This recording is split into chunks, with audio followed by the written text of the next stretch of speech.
So here a video on another one on using the trace bitmap. I was asked to have a look at this image for embroidery, and so I got the image loaded here, and then I sized the image to the size what was requested, and the width is 100 mil. As you can see, there is a little extra width here on the side yet, so that should fit within a 4x4 hoop. So then what we did is we did path trace bitmap, and I did a brightness cutoff and do an update, and I'm increasing the number a little bit here, and update. I changed the optimization a little bit, and because there's some small spots I want to have removed anyway, so I'll change this right now to a 65 and we'll see what happens, and then I'll go and apply. Then we close out of this, and then as you can see we have a path what is created, and I'll drag it out of the way. I want to keep my original image here yet because we might want to need it yet. And as you can see here in the image, there were some small items and we do not see them here in the vector. And the reason why, and that is the same in this corner, those have been removed also. And the reason for that is because I went and upped that number for the small areas. Okay, now that we have this vector, we will have to go first in order to embroider it. We would have to go and break it apart because we can see there is multi pieces what are separated from the rest, so we have to go and break it apart first. So we go extension, ink stitch, fill tools, break apart fill objects, and then we go and apply, and then we can see all of a sudden a lot of paths have been created. So then we can go close here, and now we can go and select all of them, and we go to the extension ink stitch params, and we do the fill stitch, the automatic fill stitch, and it has to think what path it is all gonna be stitching, so it takes a little bit of time to for it to think. And now we think, okay, this stitch is out, but now we have to go and have a closer look at it, and I'll grab my,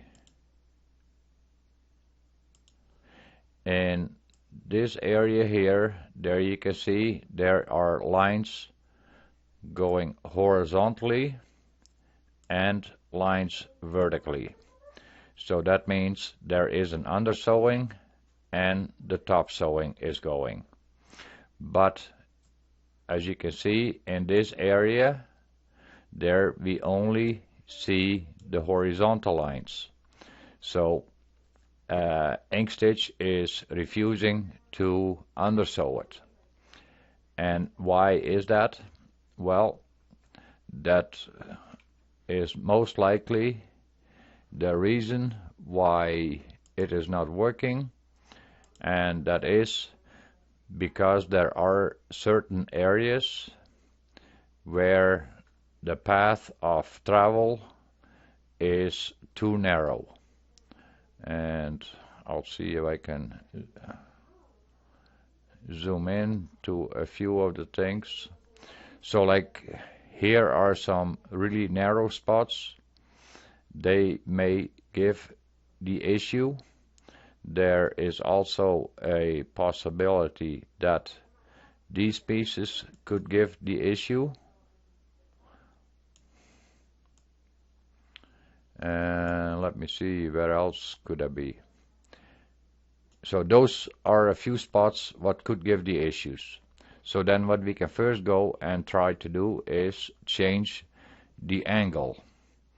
And sometimes what has to happen that we have to go by increments of 10 degrees, and you will all of a sudden,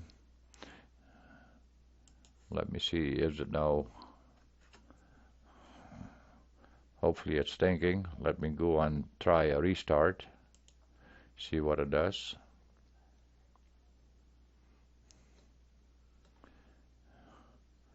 No, it didn't take the change of the angle in account yet.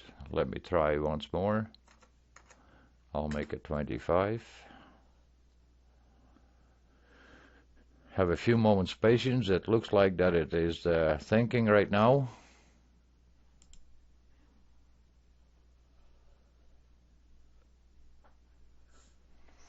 So just have a few moments patience and see if it changes the stitch direction.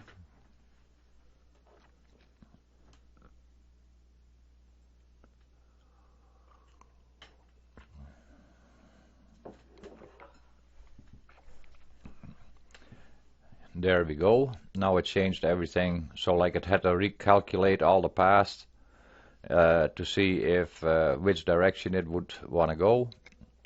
That's why it took a little while for it to think. And now we can still see, we see here on the D again, two angles perpendicular to each other on stitching, and here in this area we only see one direction of stitching.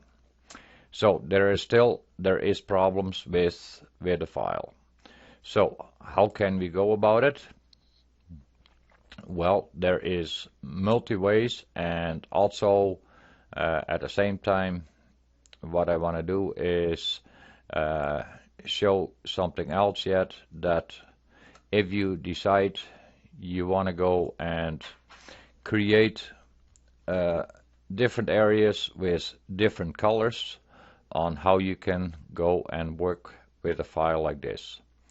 So first what I want to do is I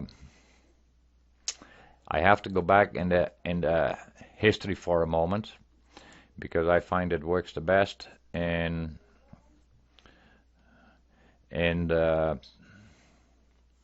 let me see, let me go here to the trace bitmap. I want to go back to the trace bitmap, and okay, there I have the image and I have one path. So I move the path over, and I'll go and turn off the visibility of the image for now. Now I'm gonna go and make a couple of copies. Duplicate, duplicate, duplicate, duplicate. I don't know exactly how many I need yet, but that depends from design to design and what the plan is with the design. So now I got a couple of copies, and the reason why I first made a copy is because I need them all on the bottom. And I want to change the, well, I'll deselect for a moment. I'll select all of them. I don't like them on top of that the page border, so I'll just slide them over a little bit, that we have that all full screen. Okay, there we go. Now I want to break things apart so that we can find out in which area is the problem, or if we want to go and change the color of certain areas.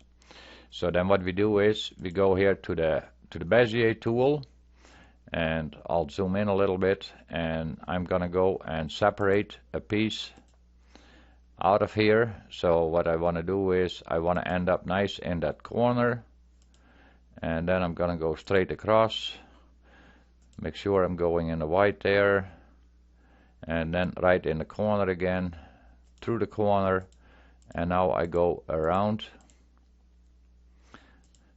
and close my shape. Then I go and select it, and I will go with the shift key down, select the default shape, and then I go path, intersection. And now we can see we have cut out a piece of it. And the reason why it still appears here, that is because there are a few more copies left there. So I've got that piece. Now I will go use the Bezier tool again, and I go in this corner and I decide where I want to go.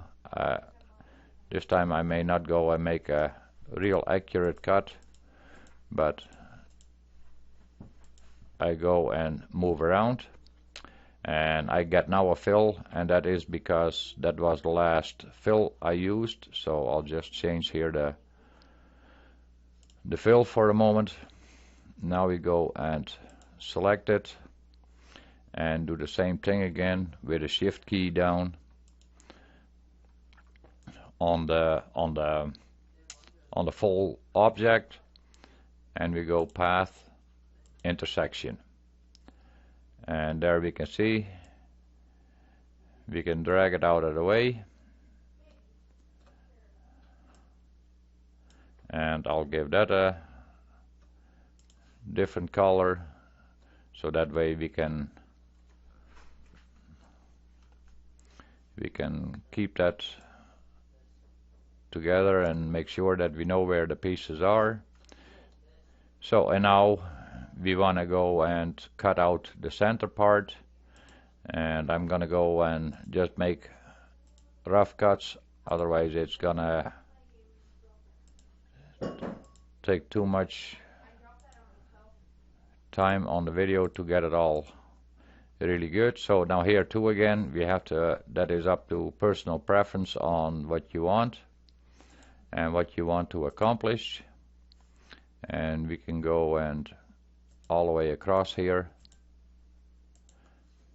and I'll change my fill again.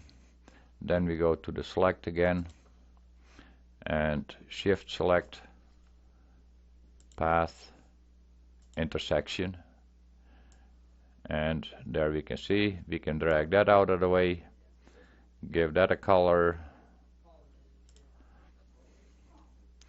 and then we just want to make sure, okay, I got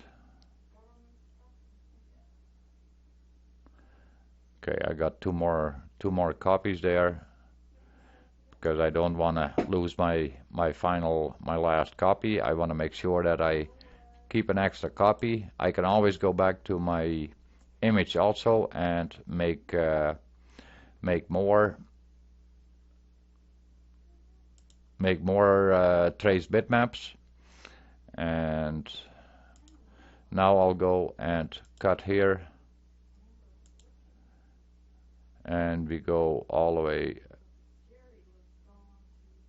across,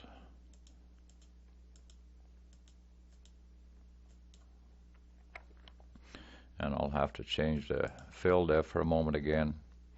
And now I go to the select and shift, hold down the shift key, shift select the object underneath it, and then go path, intersection, and let me see, well, let's give that a purple, and there you can see we have now the whole piece divided up in different sections, and if we want to split this one even further, we can just click that and we can draw a box around it and split that up, but make sure that you first make an extra copy.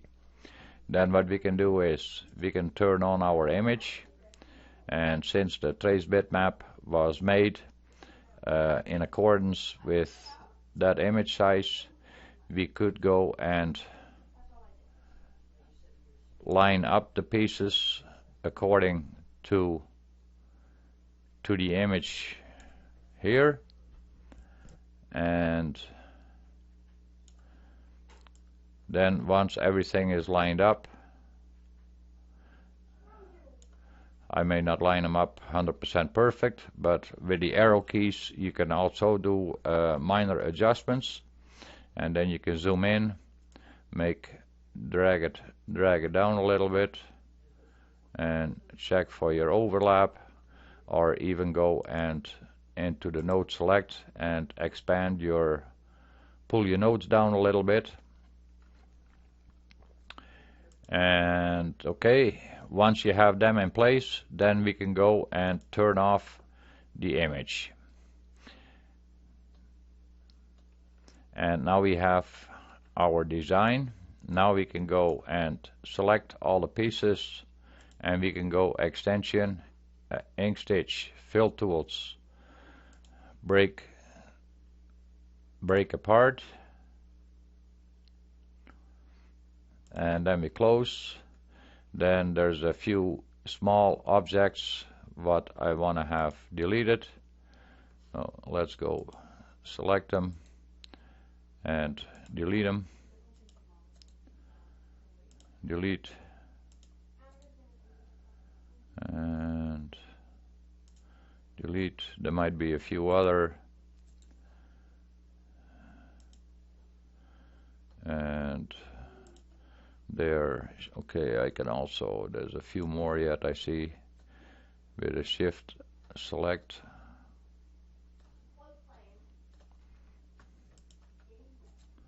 and go and delete those small objects. They are not really gonna be good to have in there for the embroidery, so we can just go and delete them. And it looks like here is a small,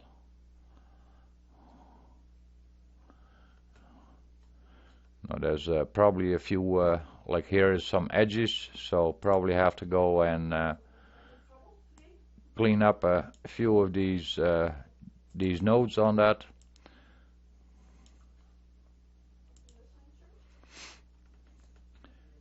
And then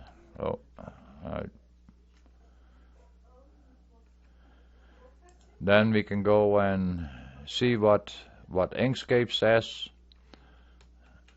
We zoom out for a moment a little bit. I want to make sure, select everything, extension, ink stitch, troubleshoot objects, and all selected shapes are valid. Okay, so now we can go extension, ink stitch, params,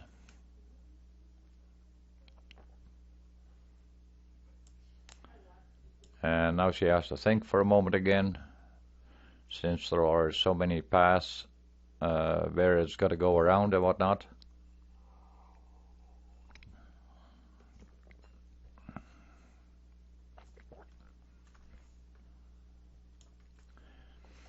And now we can see that the purple area is all good. The green area that still doesn't have the undersewing, this doesn't have the undersewing, and that one doesn't have the undersewing. So then what we can do is we close and we cancel. We know for sure that here the purple is all working. Then we go extension, ink stitch, params,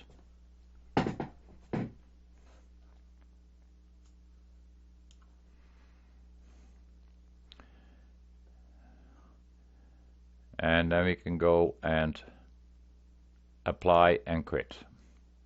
Then we can go and take the green and we can go extension, ink stitch, params,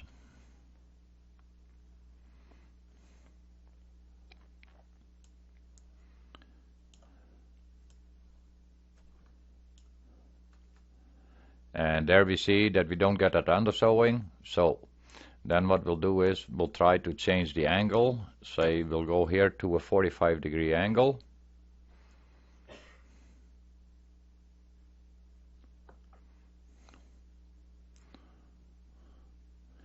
And there you can see now we all of a sudden we get the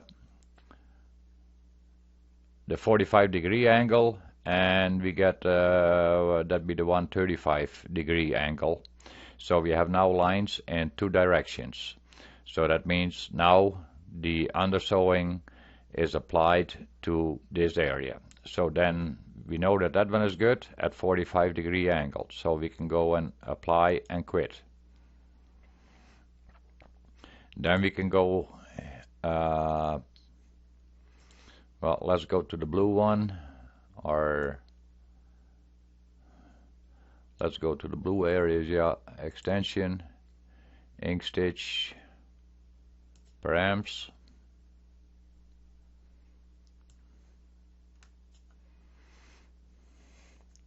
and we know that at a 0 degree it is not working. So then, but we see that this top object, it is working properly. So what we can try here is we can change the angle, and I'll make it a 20-degree angle and see what happens.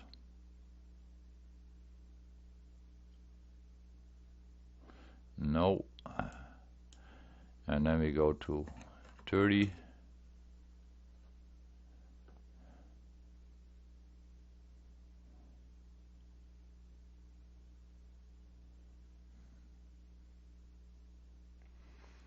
And as we can see, it's still not working. And then we go 45.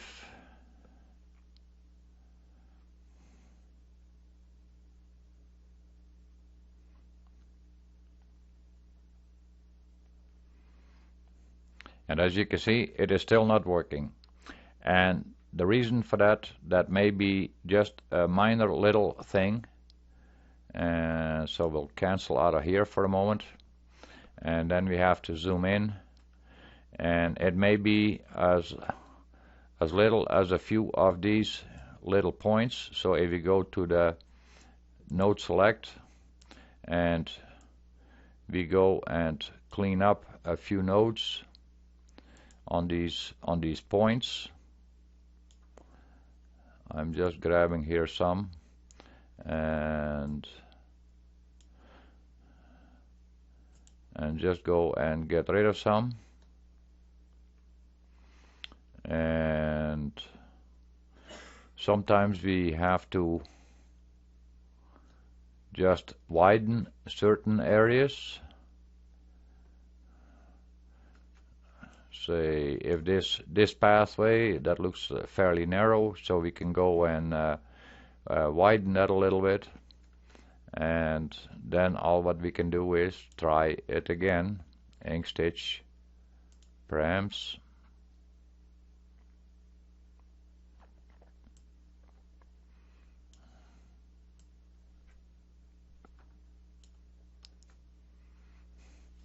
and there again we only get it on the top.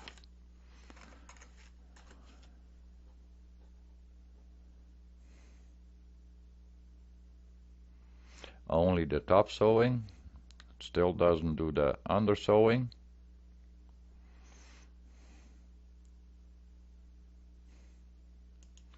So there still have to be a few little things what are holding it from giving it a, oh, this could be it, as you can see, there was a really small path right beside there. So now I'll delete that, and let's go and try it again. Extension, ink stitch, params. Sometimes it can be a little bit of a tedious job to find out where the problem is. But now you can see, all of a sudden, by deleting that little point, and now we see the horizontal and the vertical lines again. So now at least we have the undersewing, and most likely if we change now the angle, we probably can go different angles also. Sometimes what can happen is if you put it in a different angle, and in a different angle it will not show. Okay, that should do the trick then. And then we just go and apply and quit. Okay, I'm gonna go and leave it at this, and probably with a yellow one here too. These pointed areas, most likely they need to be widened up a little bit in order to get a sew out on there. But this should really help you get going, and I will see if I can make a few other videos yet. Okay, bye for now.